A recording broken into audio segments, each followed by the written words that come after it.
Ano ang reaction ng mga netizens dito sa statement na ito na itong si Tambaluslos? Yan po ang tawag pa rin ng maraming netizens dito nga sa Vice President. Meron siyang bagong pahayag tungkol sa kanyang pagiging Vice President at kung paano siya ay inaatake kuno at kinikriticize ng maraming kababayan natin. Sabi dito, pa-victim, hindi naman daw marunong magdebate. Totoo yan. So napakarami ng pagkakataon talaga. Makikita mo ito sa Sara Duterte. Wala lang, nililikaw kung ano yung totoong issue halimbawa. Sa mga debate, sa mga speaking engagement niya, matatawa ka na lang talaga. Walang kalaman-laman. Ang ibig kong sabihin, wala siyang kakayahan sa maraming bagay. Hindi siya talaga dapat pagkatiwalaan din. At eto gusto pang maging presidente. Anong sabi ng mga netizens? Pa-victim nga daw etong si Sara Duterte. Hirap sa'yo, tinatakpan mo ng kasinungalingan at mababangong salita, pinagsasabi mo, kaya karamihan sa mga Pilipino ay naniniwala, especially ang mga matatanda at mga taong walang sapat na impormasyon patungkol sa politika. Totoo, kunwaring flowery, magsalita etong si Sara Duterte, pasimple na alam nating nang uuto, alam nating kaplastikan yung kanyang mga sinasabi. Pero yun nga, mahirap i-identify yan ng mga kababayan natin na totoong walang masyadong alam at walang sapat na impormasyon tungkol nga sa politika. Tama yan. Pa-victim, bakit pa-victim? Titignan natin. Sabi dito, parang wala namang gaanong issue sa mga nakalipas na Vice President. Kung meron man ay hindi naman siguro sobrang malala o sobrang controversial. Kasi daw napakaraming issue. Hindi issue ang mga nangyayaring ito tungkol nga sa Vice President. Hindi po yan issue. Yan po ay mga totoong nangyayari, totoong problema, totoong dapat batikusin at tignang mabuti at busisiin, lalo na po ng oposisyon. Dahil abay anong mangyayari sa atin kung tatango at sasang-ayon lang tayo sa isang katulad ni Sara Duterte. Marami siyang paawa effect sa panahong ito, sa pagkakataong ito. Marami po siyang statement na tila nagpapaawa at pa-victim. Tignan natin. Sabi dito ng isang netizen, and no Vice President in Philippine history has been insulted, criticized, ignored than Vice President Leni Robredo by your father, no less than, and his paid trolls. She didn't deserve that treatment. You are reaping what your devil father sowed, and you rightly deserve it. Ano ba itong statement na ito ni Sara Duterte? Tignan natin kung bakit sinabing nagpapaawa nga. Sabi niya kasi, siguro nararamdaman niya ang daming issue, ang daming nagkikriticize sa kanya, ang daming bumubusisi sa mga bagay na dapat tignang mabuti at busisiin. Alam niyo naman, lalo na po yung mga pondo, lalo na po yung confidential fund, lalo na po yung mga programa ko na neto sa Sara Duterte sa DepEd at syempre nga sa Office of the Vice President. Ang gusto kasi ni Sara Duterte talaga walang makikialam sa kanya eh.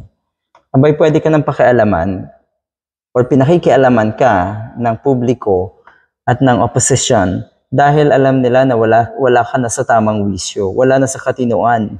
Hindi na tama yung ginagawa mo.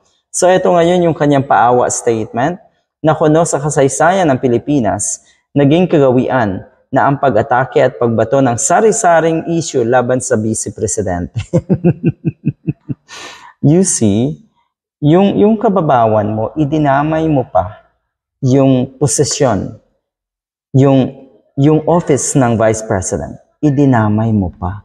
Hindi yan tungkol sa pagiging, or it is not your office, but it's you who is in the office. Ikaw yon. Ikaw ang may problema at hindi ito basta-bastang issue lang.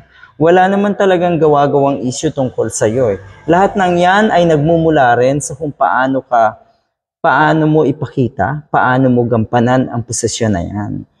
Kitang-kita kasi ng publiko. So yung sinasabi mo na binabato ka ng sari-saring issue, aba, sa'yo nagmula yan. Ikaw ang may kagagawan yan. Natural lamang na kumibo, natural lamang na kahit papano ay busisiin ng publiko yung mga ginagawa mong kabulastugan. Nagsimula ito sa confidential fund. Anyway, marahil sapagkat ang Vice Presidente ang tumatayong pangunahing hadlang sa mga nangangarap maging Pangulo. So kung titignan nyo naman, bihira eh. Bihira yung from being a Vice President ay magiging Presidente dito sa atin. Siguro, sino ba?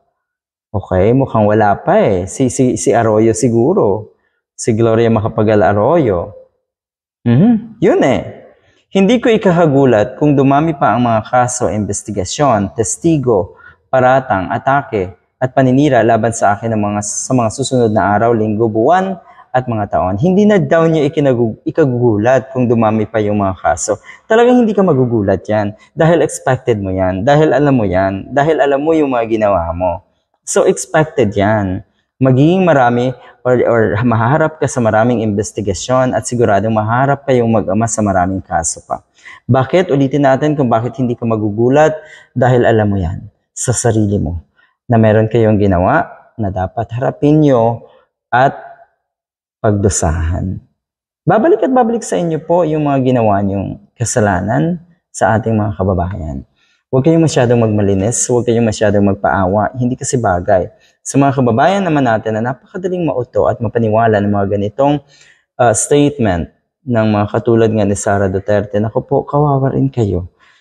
Konting isip. Mag-isip ng konti at pag-aralan kung paano kilatisin ng mabuti ang mga sinasabi ng mga nasa pwesto katulad nga netong si Sara Duterte. Marami na pong nagoyo at nauto ang mag-amang ito. Sana hindi na or sana wakasan na natin.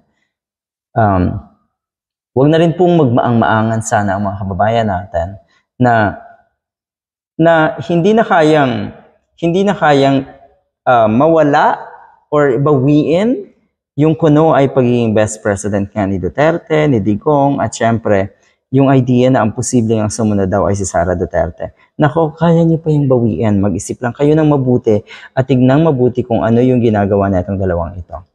Learn how to discern. Thank you.